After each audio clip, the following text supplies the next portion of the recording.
I came to him with a very simple proposal. You stay, I go, you stay. And it wasn't like this is going to happen tomorrow, but this is where we need to go, with the letter saying in it saying, Dad, I love you. I want this relationship. I'd rather have this relationship than this job or this business. Let's figure this out. So that's Kris Birch. He sold 2 businesses. The first one was a lawn and snow business that he sold to a public business back in 2020. The next one, a tree care business that he sold in 2023 to a private equity partner. The first one didn't go the way he planned. And looking back at it, there's almost nothing left of the business today. The second one, well, right now he's a lot more optimistic. Totally different playbook, but the story remains to be seen. Kris did something that very few people get to do. He sold a business and then he sold another one. Most people don't get a chance to get it right the second time. He had that shot. Welcome back to The Turn. I'm Corey Mitchell, and I founded a business called Iconic Founders Group. We support founders in the blue-collar industry who are thinking about selling their company. Back when I had my business, I had no idea who to turn to. Most of the founders that I meet are in the same boat. They know how to build their business, they know how to make money, but they have no idea what it would look like to sell it. If you want to talk and you own a business that's doing at least $2 million in profit, shoot us an email at theturn@iconicfounders.com, because I love it when the good guys win. Kris thought he was going to play professional hockey. That didn't work out the way he planned. But before he could build a business, he had to figure out who he was. Kris Birch, thank you for joining us today. You've done something that very few people have done, and you successfully built and sold 2 companies. Take us back to the beginning. Thanks for having me. I really was kind of blinded for most of my young adulthood, thinking I was going to go play pro hockey, and clearly that didn't happen. So what was plan B? I tied myself on to college, get an education. I'm a Gen Xer. That's what you do. After you're done with high school and maybe some sports, you go to college. And there wasn't much I was interested in, so I got a degree in biblical and theological studies. But what started to come to the surface was the desire and, just how I was built to be an entrepreneur. I don't think I knew that word even halfway through college, but that's what my dad was. That's kind of how we were raised to, tread our own path and take some risks and build teams. Like, that was starting to come to mind for me as I was getting into my early 20s. I needed to refine who I was and my identity, which was what ended up happening. I took a year off and went to Ecuador for a 1-year discipleship school to kind of really replant myself, and just built the right platform for me to start a new next chapter in my life. What happened in Ecuador? It was a life transforming experience. I went from somebody that was identity in hockey. I was good at it, especially in Minnesota. It's a small world. And I really had to reset, what was my identity? What was I about? And I've always had Christianity in my life, but I think, at 20 or so when I was there, figured out what it meant for me, and just built that foundation that wasn't based on anything I did, but just who I was created to be. And I fortunately got to walk with 38 other people that were on that same path for different reasons. We had a life transforming year, figuring out who we were at a youngish age. So you get back, what next? I mean, those credits, the schooling didn't really apply very much. So I was still not started on what this new chapter looked like. School was extremely difficult. So that wasn't working. Called the hockey coach at the Bethel University. They were happy to get me enrolled. And that's when I continued and finished there at Bethel, learning about biblical and theological studies academically, and then starting to learn about business and getting a minor in entrepreneurship, which really was kind of what started the path of, those 2 businesses and being a leader and an entrepreneur. The theology, and you've ended up in the green industry in 2 different iterations. Is this when you started working with your dad? I don't know what spawned it, but I had an opportunity to get into some business, maybe some prompting from my dad. But I started looking at what the options were for some business classes. And minor in entrepreneurship is what was intriguing to me. When I got to my last year, I needed to have an internship. And, the path of least resistance was do an internship at my dad's company. So I got that approved to do. And I was working with my dad as free labor for a, almost college graduate. And that was really the start of what it would look like. So you start out cheap labor for the old man. How does that move to being an owner? It was a smaller business. I think he was doing at the time about 750 to $1 million in landscape maintenance. His primary customers were townhome associations, which was very insightful when he started in the 80s, that boomed in the Twin Cities of building these townhome developments that needed these services. So he was dialed in. He had a great business, high margins. It was smooth. It wasn't big, but it was smooth. And I think that was maybe the beginning of the end of a little bit for my dad and I. I love him dearly. He is super impressed what he did. But the two approaches were, he was looking at it going, don't touch anything. This is working well. And I was like, what's this? What's this? Let's try this. That visionary mind of how to improve it.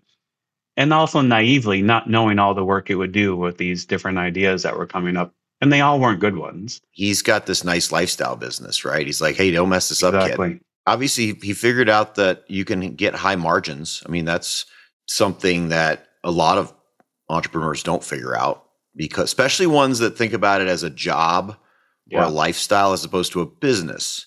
So it sounds like you butted heads at some point. I want to hear about that. But what did you learn from him?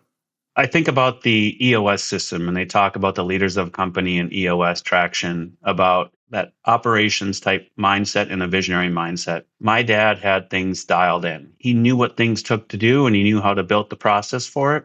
Was he the most inspiring guy? Probably not, but he was one that he knew his stuff and would drive to make things efficient and follow things through and execute. That was something I didn't have. That's probably where our butting heads really started, was when an operations person doesn't understand a visionary and a visionary doesn't understand an operations person. So you want to grow, he doesn't. How do you end up resolving that? In the end, we kind of didn't resolve it.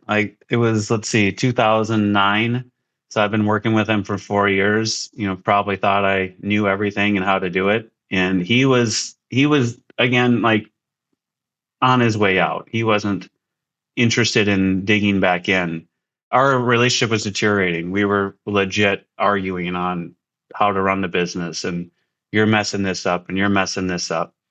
And it wasn't working. And I was losing the relationship with my dad, which I valued more than anything. So I came to him with I think I still have it somewhere, a very simple proposal. You stay, I go, you stay. And it wasn't like this is going to happen tomorrow, but this is where we need to go, with the letter saying Dad, I love you. I want this relationship. I'd rather have this relationship than this job or this business. Let's figure this out. That was tough. He chose to leave, which maybe he didn't have a choice to or not, but that's what he chose. We knew nothing. What was the business worth? What were multiples? What was EBITDA? What were the ad backs? None of that was discussed. It was, Sure, here's what he needed, and here's what basically I could afford. And, I would call it a seller finance now. We never even heard of that term at that time. It was just, all right, I'm going to go out. I need this amount of money. You're going to stay in. You're going to, make this amount of money, and good luck. So you come to terms. You buy him out over some period of time. 2 years, yeah. Yep. Does he leave right away? Yeah, he left right away, kind of like, all right, you asked for this, you're gonna get what you asked for. But then I would say 6 months or so into it, that conversation picked back up. I think there's something to be said when there's no one else above you. You're the last one, and that pressure set in for real. That was a different weight that I had not felt before. Um, making payroll, all the things owners talk about, managing people, customers, etc. It was, again, a small business, so I wore a lot of hats. And then he walked with me for quite a while with, talking me off the ledge. I mean, part of the business was snow removal, and snow removal is just tough. It's middle of the night. It's getting people to do work that's really tough. You're always think it's a bit of a miracle to get it all cleaned up. Did your relationship with him heal? 100%. He became my biggest fan. And I think what was weird for another stage in there is as the business was growing, some of the conversations weren't as relatable as we were, thinking more about EBITDA and building a leadership team and growing to a size that he wasn't familiar with. The conversations had less value of the tactical, but had more support of, hey son, you can do this, you got this, you'll figure this out, keep working at it. That encouragement more than tactical advice. I mean, that idea of if that transition is going to happen in hindsight, I recommend to people and wish we would have done it, is bringing a third party in that's trustworthy to help us break through some of the, father son conversations and help navigate that. There's a lot of emotion there. 100%. Yeah. So you're off to the races and you now have the freedom to do whatever the heck you want with the business. Where do you take it from there? Growth. All I was thinking about is growth. So you start growing. I mean, you go through some of these typical, cash crunches or any of those kind of pain points as you're growing. I mean, cash flow, if they went over it, I was sleeping during that in college. I mean, man, that is so important. I thought it was the P&L, and the P&L's looking good, but the bank account's pretty shallow. Yeah, exactly that. I remember being in a conversation with our insurance guy and a banker, and I don't know if it was year-end taxes or something, but I was one of the people in the room going through the business and the year end, and just how they talked about how expensive growth was and how cash stricken. I was like, what are you talking about? Growth makes everything better. And obviously after running the business and seeing it happen firsthand, you're like, oh my gosh, where's all the money going? Every CapEx, everything costs money, every new hire. I don't think I realized all the risk I was taking on growing a business as fast as we did. I learned my lesson though. That's part of the story, is when I had it to myself and to be able to grow it. These blue collar industries, especially the green industry, everything you sell, you have to do. None of it's adding another zero. It is work. Every bit of it's work. That's where we peaked and we started to fall back down. We were losing contracts. I was not understanding the importance of executing the work to the high level, of getting that client and experience for them to be a top-notch experience. I thought if I sold it and we had a good relationship, it would work well, but you needed to perform. And I wasn't great at performing. That was where it was a come to Jesus moment for me on what am I good at and who do I need to bring in to be good at what I'm not good at. So, I mean, I live in Colorado where it's super dry climate. And one of the biggest challenges I had with my business is keeping my guys hydrated. For me personally, I literally drink all of my water with an electrolyte. And one of the things that makes me more interested in drinking water is putting a flavored, sugar-free electrolyte in it. And salt of the earth, it's awesome. You take a packet, throw it in your water, and you're good to go. 15% discount for all of our listeners. Click the link in the show notes and you'll get a discount on us. My favorite one in this is not the orange, it's the grapefruit. It's what I'm drinking right now. It's Himalayan salt. I recommend it to businesses that I work with because hydration is one of the first parts of safety in a project-based business, particularly in places that have really, really hot climates or places like Colorado where I live. I can legitimately tell you that this tastes better than the rest of them. This is better. Sometimes the hardest part of taking over isn't running the business. It's actually learning what you're not good at. Dan was the guy in the industry that I knew of. He ran a good business and he was in our market, and a little bit serendipitous of what was going on with the business he was a part of, and a little bit of as we just connected. And he was operationally minded. He did great at even challenging me, going, that's a great idea, but here's what it would take for us to execute that idea. So we were a great combo. I mean, he was crucial in the growth that we had. Like I mentioned, we were around, $750,000.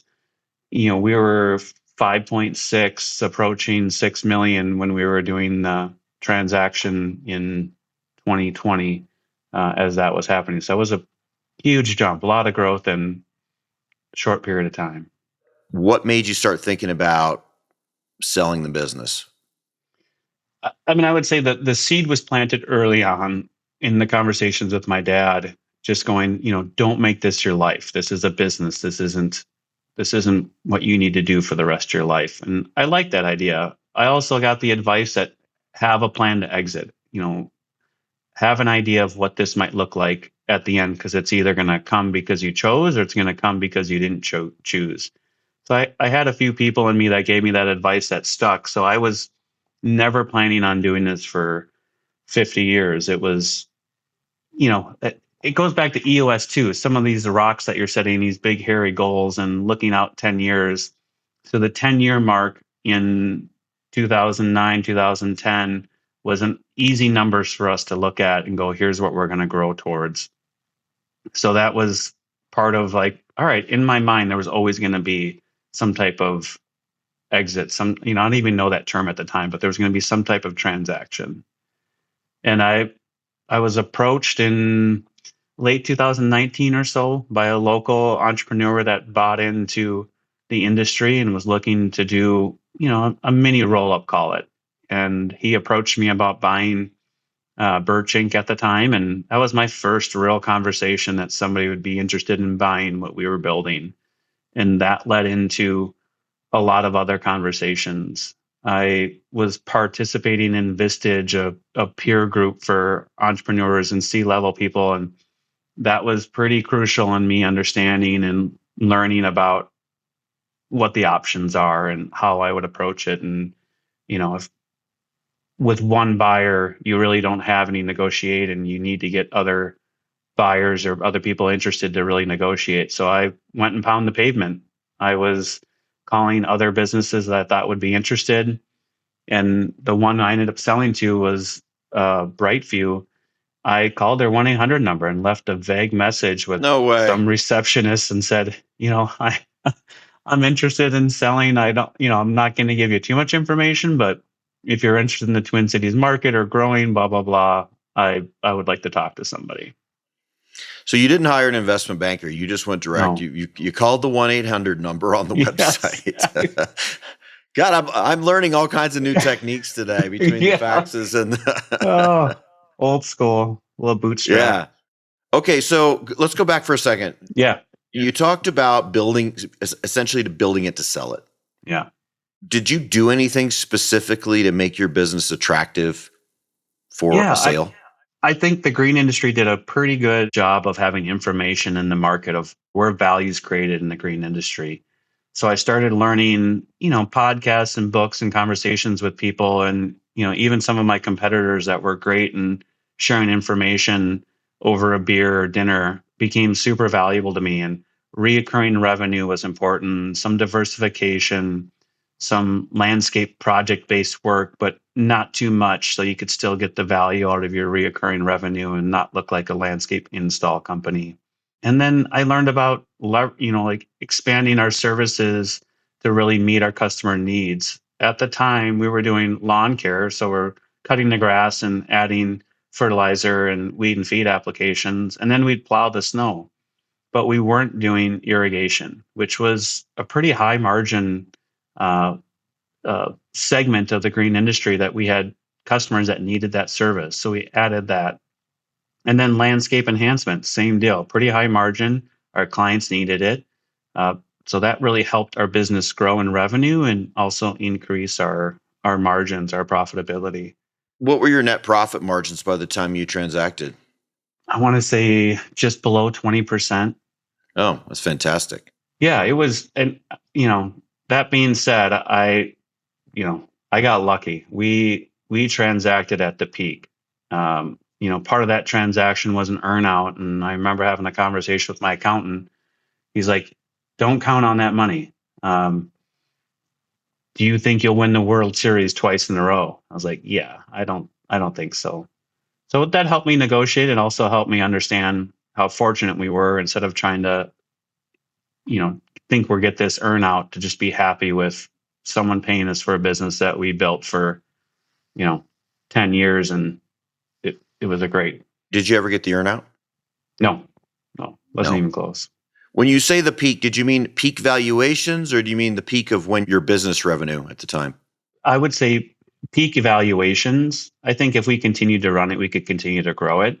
But when I looked back at our peak profitabilities over the last, 3 years or so, I mean, we were growing, but we also we hit it right. I mean, one of the variabilities in lawn and snow businesses is the snow.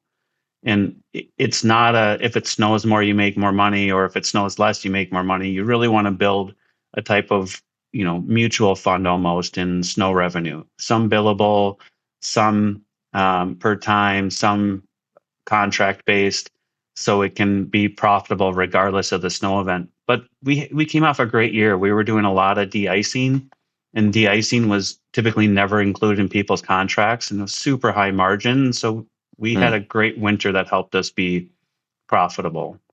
In poker, we say I'd rather be lucky than good. From Kris's perspective, the first deal looked pretty good on paper. But then reality hit. I know you left at some point. Talk to us about the post-transaction environment. How'd it go? Disappointing. I mean, I learned a lot from that. I should have been more proactive than I was. I learned maybe what it would be like to participate in a national brand. It's a bit of a more of a simulation than I thought it would be. We lost a lot of autonomy and entrepreneurial spirit in our business. And unfortunately, there's little to nothing left of that business. Once it was assimilated by, BrightView, a lot of people left and a lot of clients left over a couple of years, which was unfortunate to see happen. How did you handle that? In my mind, I was passing off this team, this company that was successful, and somebody else with deeper pockets and maybe more proven business practices was going to take this platform that we built that was a pretty decent size and continue to grow it in our market. And one day I could tell my kids a decade down the road that, yeah, that the BrightView brand that you see everywhere around the Twin Cities, we were a part of getting that off the ground in this market. And it didn't happen. But I also, with my dad's advice, didn't make the company a part of me. I made it as this is something that I'm contributing to, just like everyone else on our team. This is something we're responsible for, but it's not about Kris Birch. It's not about Dan. It's about all of us. We are a group, the team that incorporates this business. But I didn't have too much of a identity crisis with the demise of that business. How long did you stick around? I made it a year. I had an employee agreement for that time. I needed to stick around, but they weren't asking me to participate. Like they brought in a branch manager. I wasn't part of the interview process. They were not asking me to go on customer calls and help people renew contracts. There wasn't a lot of involvement or engagement from their side. Like how are you feeling at this moment? Now you've got this lump sum of money in the bank. You're unemployed. Then what? Tell us about the emotions, what's going through your head. Well, I guess back up a bit of the storyline that happened during this time of building the lawn and snow business was one of my good hockey buddies that I've been friends with for a long time was part of the tree care industry. And him and I connected quite a bit because we played hockey, and we connected quite a bit because we were sons of entrepreneurs. His dad was running a tree care business. My dad was running a lawn and snow business. We both got involved with our dad's businesses. So we had a lot in common. We grabbed lunch every other week or so, and his dad was going through a similar transaction around 2013. So before I was in thinking about doing any type of transaction, they sold to a national brand. And multiple years into that, the writing on the wall was for him. This isn't where I want to be. I want to do something different. And we'd always joked going into business together, but it's questionable. Like I don't want to ruin a friendship over business. And there's a lot of hesitation in getting in partnerships with people. And for whatever reason, we just said it's worth the risk. So in 2015, we started Birch Tree Care. So there was the lawn and snow business that I was running, and then starting up a tree care business with Tony. And Tony was really the tree expert. He's the practitioner. He's grew up in the industry, has done the work, has sold the work, has managed the work. I was the business partner end of it. Here's the structure we need. I'll run the financials. I'll run the back end pretty much of the business. So as that was growing, Birch Inc., the lawn and snow business, like I said, in 2020, did the transaction with BrightView. I still had Birch Tree Care as a business that we were running. And that had totally created a ton of comfort in what's next. I was comfortable in going, all right, this chapter of the lawn and snow is done. And now I can spend some time on the tree care business and see what we can do with that one. So you go from a partnership that didn't work out so well with your dad. Yeah. How's it having a partner again? Yeah, we went through our tough times. I mean, one of the classic ones is I'm promoting and mandating that we need to do these quarterly meetings. And Tony is a doer. He wants to sell, he wants to cut, he wants to, get stuff done, right? And I'm saying, no, we need to take a time out for a whole day, meet with this consultant and talk about where the business is going. And he's like, this is so dumb. So I've got this consultant who is a friend. He's running the EOS program. We've got a conference room rented at Caribou, and four of us are going to sit down and talk about where the company needs to go, what's working well, what's not working, et cetera. And it starts at 8, and Tony doesn't show up until about 9 o'clock. And he rolls in at 9, and instead of coming into the conference room, he walks and goes and gets a cup of coffee. Like, you guys can wait for me. And that was one of those moments of going, this is not working. I can't tell you how important I think this is. If we're not going to put our time and energy into doing this, like I just don't know where to go from here. And I think now, fast forward almost 10 years later, he believes in that. We still have the debate. How much should we cut to how much should we sharpen the saw? But he will be the first one to say the importance of focusing on culture and having a plan and taking moments to step out of the business and look at where we're headed is super valuable. You've mentioned EOS 3 times. Yeah. I can tell you that most people listening to this have no idea what the heck you're talking about. Got it. First of all, maybe tell us what it is and then tell us why it's been important. I do. I think it's a bit of the secret sauce, and it's not that secret. Like, it's great information to go out and find. So entrepreneurial operating system, and you can take basically any business, plug this into the operating system and have it function. And it just puts it all together. It freed me up to focus on what I was good at and really keep me in my lane instead of trying to do all things, which I think is a little bit of an entrepreneurial's identity for a certain period of time. But to scale, to build, really needs to identify where you best fit. And EOS helped us identify those roles and responsibilities. Love it. Talk to me about peer groups. You mentioned that twice. Something I advocate all the time. I've been in peer groups, including Vistage that you mentioned. I started there. I moved on eventually to a different peer group. How has that impacted your life and your business? It's been super instrumental. I think originally Vistage kind of helped me organize what that was like. I grew up under my dad of going, the competition's the enemy. And that just never sat well with me. And it relates back to hockey. I was playing a lot of competitive hockey. And as you get more towards the top, you're playing against your friends. Like, everybody on the ice. So there was some weird thing of like how I'm going to go compete hard against these guys. And then we're going to go hang out. Like, there's something to that never sat well with me in business of going, why shouldn't I go hang out with that guy? He runs a great business. We should go have a beer. And I started doing that just independently. And then Vistage had even more of that. And now today, I think it's just part of my lifestyle. Like, I enjoy spending time with people, maybe not necessarily in the green industry all the time, but just other businesses. I think having dinner, having a cocktail, having a coffee with somebody and hearing about what their experience has been like, I learn something almost every time. And people are way more transparent and sharing than I thought they were. It helps me want to be more sharing and transparent. And, it's kind of like that high tide raises all boats. I really value and appreciate that and continue that as part of just who I am of connecting with other business owners and peer groups, if you want to call it that. Hopefully, if you get a second chance, you don't make the same mistakes twice. Part of my responsibility in running this company and in any of the companies is like, are we heading in the right direction? And sometimes that is what we want to do as a choice. This is what we're choosing to do. And sometimes it's what is the industry dictating? What do they find valuable? So I would take calls and meetings with people that were interested in buying Birch Tree Care just to make sure that we were aware of the game we were playing and how we're creating value. We knew we didn't want to go down the national brand again. We weren't going to fall into that trap of assimilating an entrepreneurial style company into a corporate brand.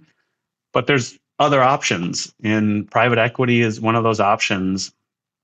I think at the time I thought private equity was all one type of partnership. And as I got involved and learned more, there's an array of type of private equity relationships. And we frankly kind of stumbled into it again. Tony was getting harassed by a cold caller, and that was kind of my responsibility to follow up on those. And about a month after this, Tony was getting these messages once or twice a week. He's like, "Will you please call this guy back?" And I did. And I don't know, every now and then some of those conversations go really well. You don't get the high pressure. There's some type of connection there. So I called Tony back. I'm like, "Hey, I scheduled a meeting. We're going to chat with this private equity group. I really liked what they had to say." And I think that says something, because I typically come into those pretty critical, like, "Yeah, thanks for calling. We're not interested." And clearly they were on the same page as us. They were valuing people. They seemed to understand the industry and where dollar values, the customer base is coming from. I wanted to hear what they had to say. How do you know that you're getting the right price if you're not even calling anyone else to find out what they'd pay? Yeah, it's great. I mean, the first one, I think I was even more naive, but I did get a few different offers on the first one to see where the multiples were coming in at, how they were valuing ad backs.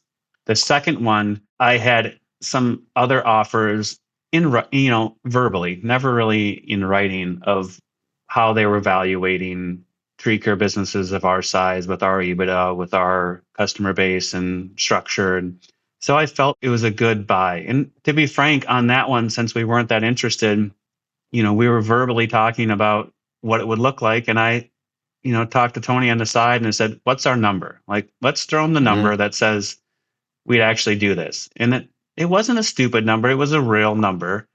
I didn't want to be disrespectful and say $50 million for a, $6 million tree care company.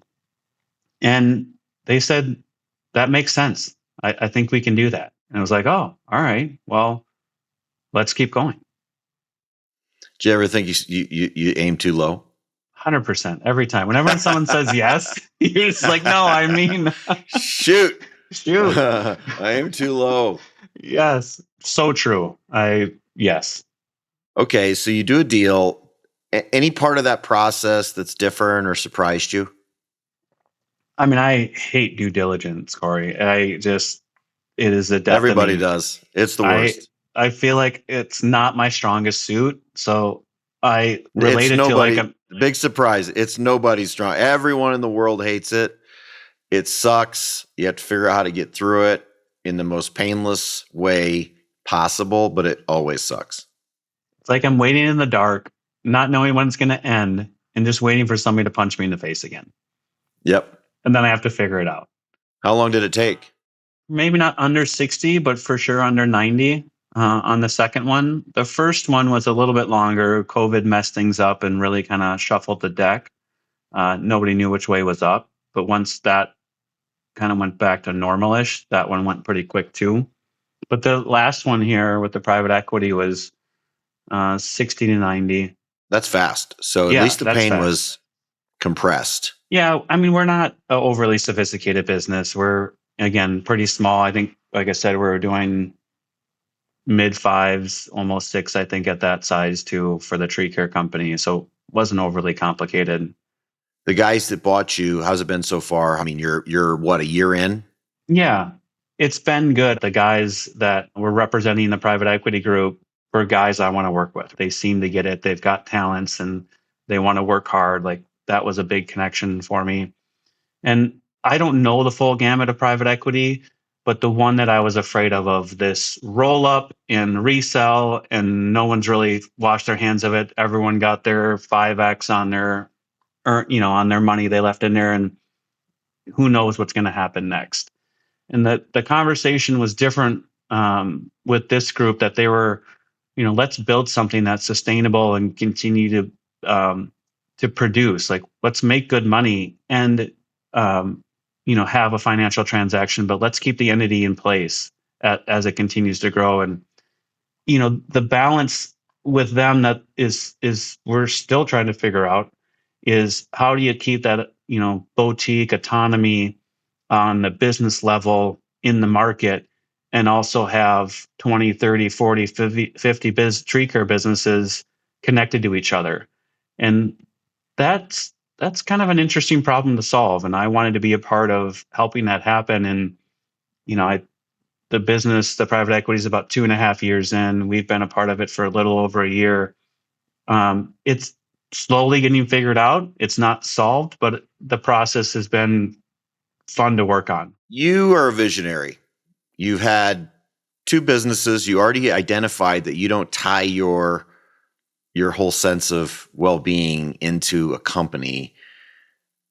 I'm assuming someday you're going to have some new foxy idea and go maybe do something else. Anything excite you right now that you'd consider doing next? I don't know. I don't have my eye on anything specific. I enjoy what the problem I'm solving still at Birch Tree Care and with the private equity group, but I'm looking. Talking to kids that are just coming out of school, what advice do you give to your younger self if you're back there in that moment where you're kind of having this crisis of identity, thinking about where you go next before you went to Ecuador? What kind of advice do you give yourself or kids today? Yeah, great. I mean, I'm raising 2 of them right now, a 16-year-old daughter and a 13-year-old son. Think about the times that we've grown the most have been some of the most difficult times, and they're tough. Like I mean, there's been tears shed. There's been rough situations in running a business and just in life in general. And I've made it through it. You've made it through it. We can make it through it, and we learn something. Yet, as we've succeeded, we continually build more comforts into our lives, more making it easier for ourselves and maybe even sometimes for our kids. But that's not exactly where we're best suited. So that balance of, I can do hard things and then also be gentle with yourself, work on recovery or whatever that looks like for you to fill your bucket back up, but also find ways to drain your bucket, be challenged, test yourself, and then be conscious about how you fill it back up. Do hard things. My peer group right now, we all asked everyone to come up with a really hard thing. And we call it a misogi. So everyone has to come up with a misogi and then be held accountable every month with a tracker on how they're doing against their goal. Love it. It's hard. It's hard. All right, man. Kris Birch, do hard things. I love it. Thanks for joining us on The Turn. Thanks, Corey. Appreciate the chat, man. 2 exits, 2 very different outcomes. But like all great leaders, Kris learned from his mistakes.